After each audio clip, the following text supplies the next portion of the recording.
Viri viri YouTube. Taas on yksi McCulloch saanut virivirityksen ja. Taas on sorvattu reilusti alhaalta pois ja palopesästäkin otettu aika lailla pois.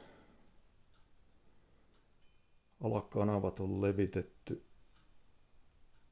niin isoiksi kuin uskaltaa ilman, että päivänvalo alkaa paistaa sieltä.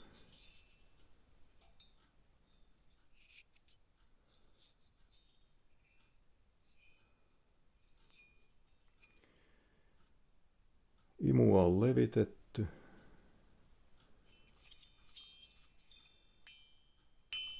Pako on levitetty ja nostettu ja kiillotettu.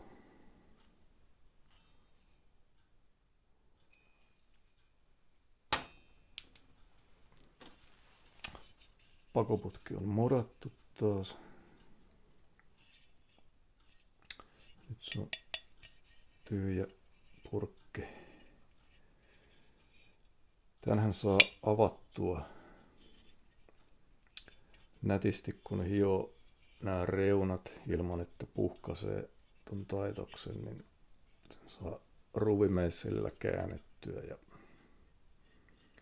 laitettua vielä takaisinkin, että ei tarvitse hitsailla sitä. Semmonen niksi, jos joku tekee. Kaasuttimesta on hiottu ruuvin kannat matalaksi, vähemmän vastustaa.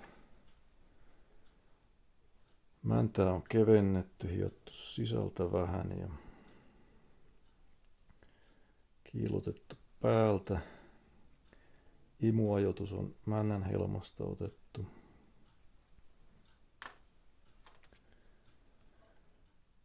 Männän tappia on kevennetty.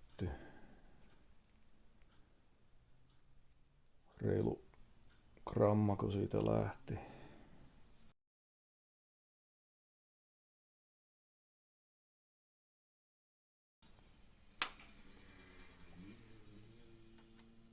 Ilmansuodattimen kehikko on taas tiivistetty,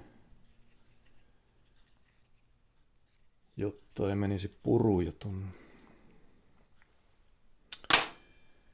sylinteriin niin paljon.